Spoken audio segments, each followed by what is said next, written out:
Γράψε πάνω μονοτονία και εξισώσεις.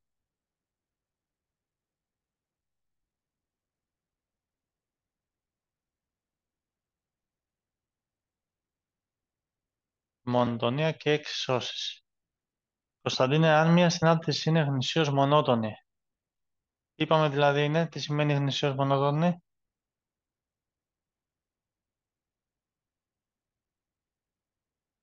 Γνησίως αύξουσα ή γνησίως φθήνουσα. Πρόσεξε. Αν είναι γνησίως αύξουσα ή γνησίως φθήνουσα, τότε θα είναι και ένα προς ένα. Γράψε, αν είναι γνησίως μονότονη μια συνάπτυση, τότε θα είναι και ένα προς ένα.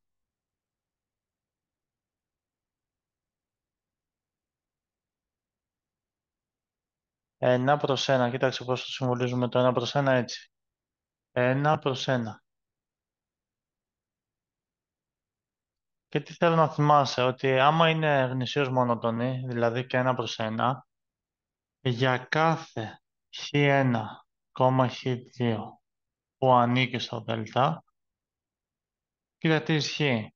Αν το f του χ1 είναι ίσο με το f του χ2,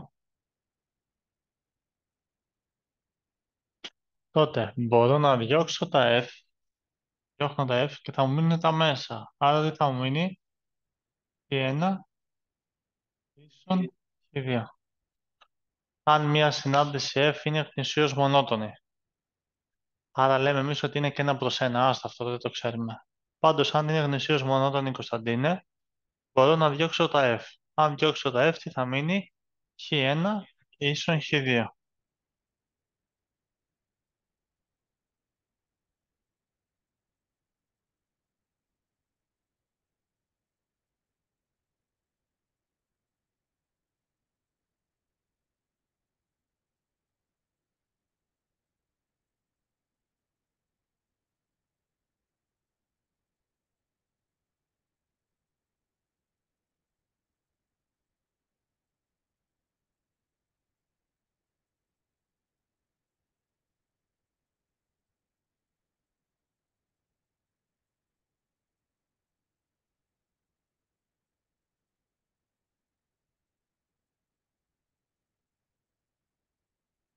Λοιπόν, πες ότι η συνάπτυση F είναι γνησίως αύξουσα. Κοίτα τι γίνεται τώρα. Αν είναι γνησίως αύξουσα, κοίτα τι ισχύει. Αν, Κωνσταντίνε, το F του χ1 είναι μικρότερο από το F του χ2, εντάξει, τότε, αφού η συνάντηση είναι γνησίως αύξουσα, μπορώ να διώξω τα F, θα μείνουν τα μέσα και τι θα κάνει η φορά? Η φορά, Κωνσταντίνα, θα παραμείνει. Αν η συνάντηση είναι γνησίως αύξουσα, διώχνω τα F, μένουν τα μέσα και η φορά παραμένει.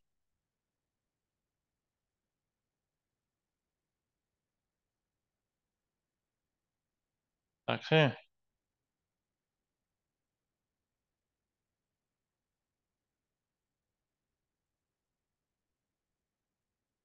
Μπράβο, ενώ αν είναι γνησίως φθήνουσα, Κωνσταντίνε, δηλαδή αν έχω F του χ1 μικρότερο από το F του χ2, τότε αφού είναι φθήνουσα, γνησίως φθήνουσα, μπορώ να διώξω τα F, απλά τι θα κάνει η φορά? Μπράβο. Αυτό είναι σε περίπτωση που μου έχει πει ότι είναι αύξουσα και είναι ευθύνουσα, Όχι πάντα, αυτό δεν ισχύει. Μόνο αν ξέρω ότι είναι μονότονη η συνάντηση. Εντάξει.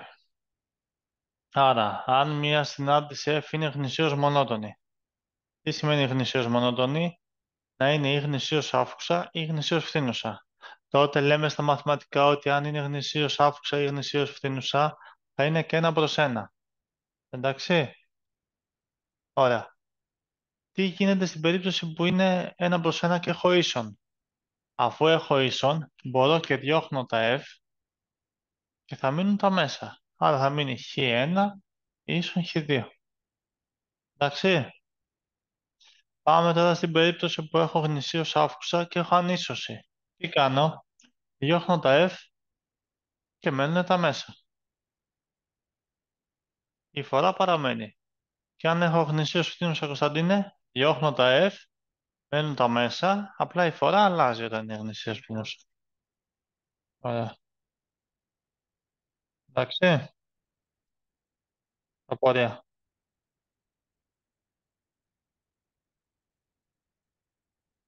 Πέφτει. Κάνουμε άσκηση.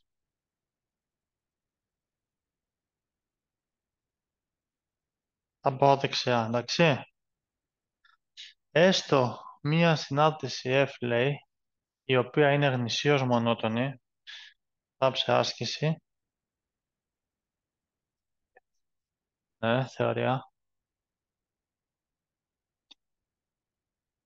και γράψε έστω συνάρτηση F, η οποία είναι γνησίως μονότονη, άρα F γνησίως μονότονη,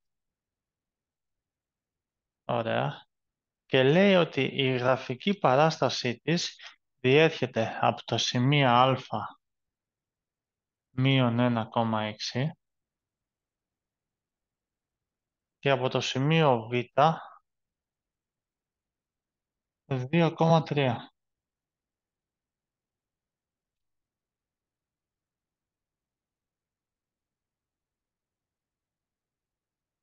Άρα μου δίνει μια συνάρτηση F, μου λέει ότι είναι γνησίως μονότονη και λέει ότι η γραφική της παράσταση περνάει από αυτά εδώ τα δύο σημεία. Ωραία. Τι μου ζητάει? Πρώτο ερώτημα, να βρείτε, λέει, το είδος της μονοτονίας. Άρα πρώτο ερώτημα μου ζητάει μονοτονία. Θα μεθύσουμε εδώ. Τίποτα άλλο δεν μου έχει δώσει. Πώς θα βρω μονοτονία?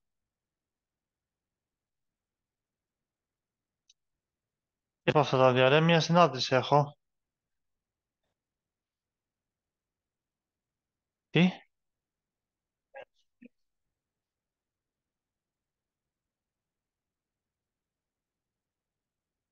Η συνάρτηση καταρχάς τι είναι? Γνησίως μονότονη. Ωραία. Και μετά μου λέει ότι περνάει από το σημείο α και από το σημείο β. Τι σημαίνει ότι η συνάρτηση διέρχεται από το σημείο α? Σημαίνει ότι, Κωνσταντίνε, το f του μείον 1 είναι ίσο με 6. Όταν μία συνάρτηση περνάει από ένα σημείο, σημαίνει ότι το f του μείον 1 είναι ίσο με 6. Και τι σημαίνει, Κωνσταντίνε, ότι η συνάρτηση περνάει από το β? Το f του 2 είναι ίσο με 3.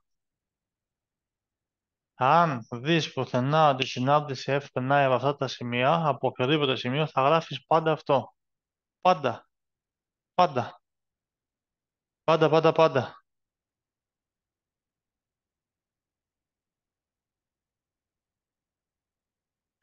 Εμένα μου ζήτησε μονοτονία όμως. Για να βρω μονοτονία πρέπει να συγκρίνω τα χ με τα F του χ. Ποια είναι τα χ? Είναι το μείον 1 και το 2. Το μείον 1 τι είναι σε σχέση με το 2? Μικρότερο. Ωραία. Τώρα εγώ για να βρω μονοτονία θα πρέπει να δω τι είναι το F του μείον 1 και το F του 2. Το F του μείον 1 πόσο είναι? Το 6. Το F του 2 τι είναι το 6 σε σχέση με το 3? Μεγαλύτερο. Αυτό είναι το F του μείον 1, Και αυτό είναι το F του 2. Άρα τι έκανε η φορά? Είχαμε, πες ότι έχουμε χ1 μικρότερο του χ2, F του χ1 μεγαλύτερο από το F του χ2. Τι έκανε η φορά? Άλλαξε, άρα τι είναι η F? Αφού άλλαξε η φορά, Κωνσταντίνε. Μπράβο. Άρα η F είναι γνησίως φθήνουσα. Αυτό ήταν το πρώτο ερώτημα. Πες μου απορίες. Πρόσεξε. Μου έλεγε ότι είναι γνησίως μονότονη. Το κρατάμε, έτσι. Λέει ότι περνάει από το α και περνάει από το β. Τι σημαίνει αυτό? Τι σημαίνει ότι η συνάντηση περνάει από το α? Σημαίνει ότι το f του μείον 1 είναι πόσο? 6. Τι σημαίνει, Κωνσταντίνε, ότι περνάει από το β?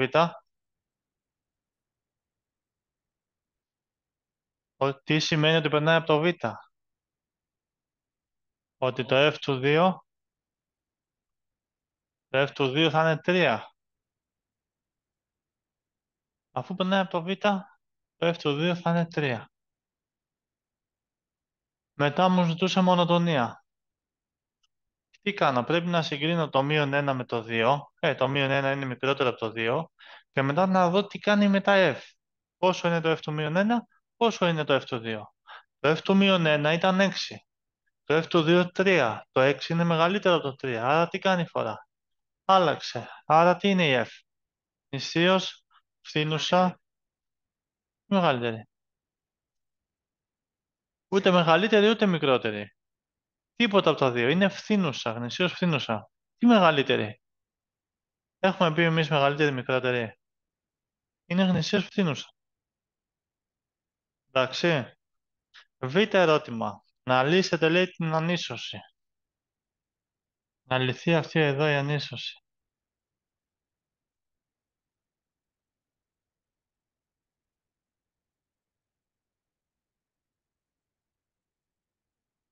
Είναι δύσκολο, μην νομίζεις ότι είναι εύκολα αυτά. Περίμενα να το κάνουμε όλο μαζί και το γράφεις στο τέλος. Ναι.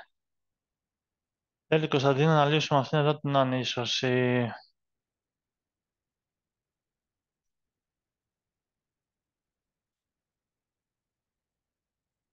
Τα οικονομικά δεν τα ξέρω εγώ τα μαθηματικά, δεν τα έχω κάνει. Ναι, είναι άλλο πράγμα. Τα οικονομικά δεν τα δίνετε. Στις Πανελλήνιες,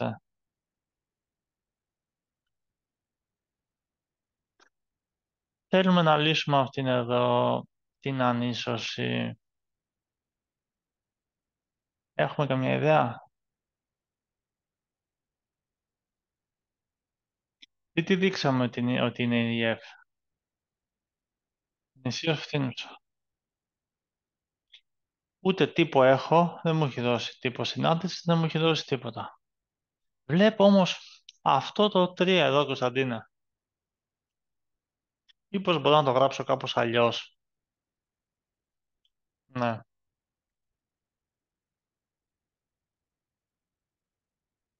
Το 3, μήπως μπορώ να το γράψω F του 2, άρα να το σβήσω και να το κάνω F του 2. Εντάξει, F του 2. Θα μου πεις γιατί το έκανα αυτό. Η F τι είναι? Φθήνουσα. Άρα μπορώ να διώξω αυτό το F με αυτό το F. Τι θα κάνει φορά αφού είναι ευθύνουσα? Ευθύνουσα, Κωνσταντίνε, τι κάνει φορά? Δόξα τω Θεώ. Άρα τι θα βάλω? Πιανού. Τέλεια. Πες μου αν το καταλάβαμε.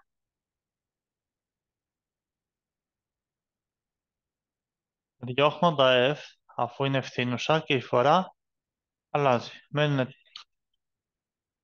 ένα F φεύγει κάθε φορά. Διώχνω το F και θα μείνει το μέσα. Διώχνω το F και θα μείνει το μέσα. Εντάξει. Άλλη ιδέα. Έχουμε καμιά ιδέα?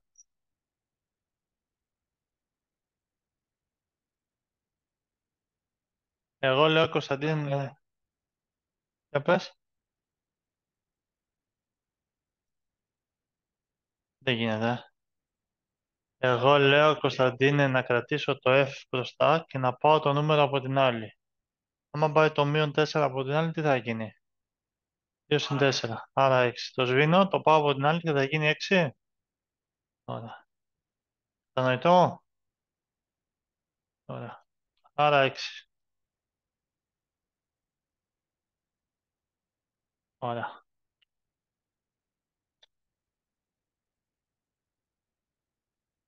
Τώρα είμαστε ψηλιασμένοι λίγο και από το προηγούμενο. Το 6, Κωνσταντίνε, μήπως μπορεί να γραφτεί κάπως αλλιώς?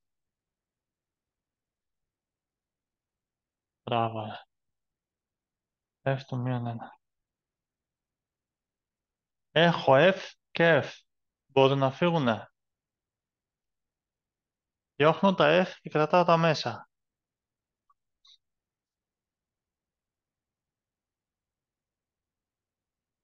Τι κάνει η φορά, Κωνσταντίνα?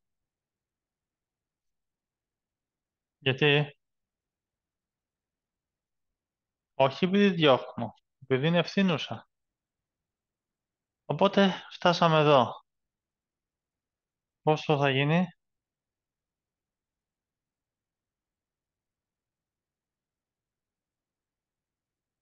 Η τετράγωνο μείον 16 μικρότερο του μηδενός. Είναι και ταυτότητα. Εγώ λέω να πάμε το 16 από την άλλη. Η τετράγωνο μικρότερο του 16. Πώς θα το λύσω αυτό?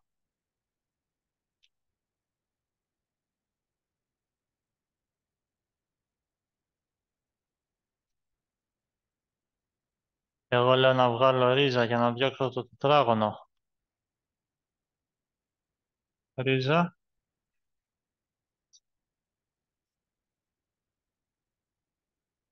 Ποια είναι η ρίζα του 16? Ποια είναι η ρίζα του 16?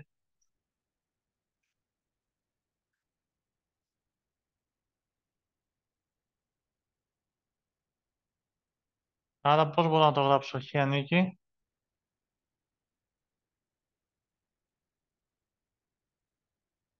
Ποια είναι η λύση της ανίσωσης? Είναι όλα τα χ από το μείον 4 ως το 4. Δηλαδή, όχι. Μείον 3, μείον 3,1, μείον 3,114. Ναι, άπειρες λύσεις. Πες μου απορίες σε αυτά. Θα την ξαναεξηγήσω άλλη μία και τη γράφεις.